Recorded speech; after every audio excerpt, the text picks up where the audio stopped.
दोस्तों आज मैं आपको एक इबरतनाक और दर्दनाक वाक़या सुनाता हूँ। हाथों पर लगी मेहंदी और दुल्हन पहुँच गई कब्र में।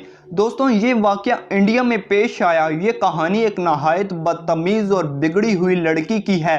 इस्लाम ने जिन जिन बातों से रोका है इन सब को उसने कभी भी अपनी ज़िंदगी में फॉलो नहीं किया था। उसकी माँ उसे जब भी समझाती थी वो ये कह देती थी कि ठीक है देखा जाएगा, अभी तो बहुत वक्त है। अब उसकी शादी तय हो चुकी थी और ये दिन उसकी रुखसती से एक दिन पहले का था। उसने अपने तमाम दोस्तों को इनवाइट किया और एक प्रोग्राम बनाया। उसने कहा कि अब तो मैं एक रिश्ते में बंधने वाली हूँ और शादी के बाद तो ऐसा पॉसिबल नहीं होगा कि हम ऐसे फ्रीली मिल सकें, तो आज की रात हम खूब इंजॉय करेंगे। जो मुमकिन हुआ वो हम सब इस रात को करेंगे। शाम को उसके नाजुक हाथों पर मेहंदी लग चुकी थी।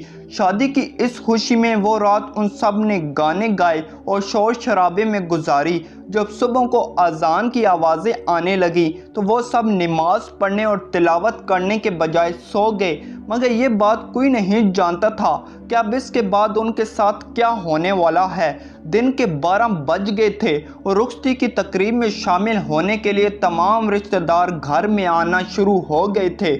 उस लड़की की मां ने अपनी छोटी बेटी से कहा कि जाओ उसे उठा दो। जब वो उसे उठाने गई तो वो लड़की दरवाज़ा नहीं खोल रही थी।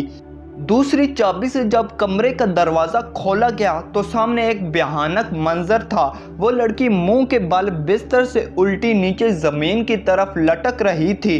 जब घर वाले उसे उठाने के लिए हिलाने लगे तो सबकी चीखें निकल गईं, क्योंकि वो लड़की हमेशा के लिए सो चुकी थी। जहां हर कोई खुशी से चैक मैक रहा था वहां पर अब आंसू बह रहे थे। शाम को उसकी डोली उठनी थी, लेकिन उस बदनसीब दुल्हन को जनाजे की डोली में सवार कर दिया गया। सारे बाराती और उसके दोस्त उसे शोर के घर लेकर जाने के बजाय कब्रिस्तान में एक अंधेरी कोठली में छोड़ने जा रहे थे। अब वो दुल्हन शादी के जोड़े में नहीं बल्कि कफन में लिपटी हुई थी और देखते ही देखते उस लड़की को कब्र में उतार दिया गया। एक दिन वो अपनी मां के ख्वाब में आई और कहा कि मैं बहुत तकलीफ़ में हूँ, मुझे बचाइए। उसकी मां ये ख्वाब देखते ही तड़प उठी और अपनी बेटी की बख्शिश के लिए दुआ मांगने लगी। इबादतें की और सदका व खैरात दिए, जिससे उस लड़की को दिए जाने वाले अजाब में कमी आ गई। अल्लाह ताला अपने प्यारे हबीब के सदक़े हमारे तमाम गुनाहों को माफ़ फरमाए। आमीन सुम्मा आमीन। तो दोस्तों ये थी आज की वीडियो। अगर वीडियो अच्छी लगी हो तो हमारा चैनल एसन टेक्स को सब्सक्राइब करना ना भूलिएगा, क्योंकि आपका भाई डेली ऐसी इंफॉर्मेटिव वीडियोस अपलोड करता रहता है।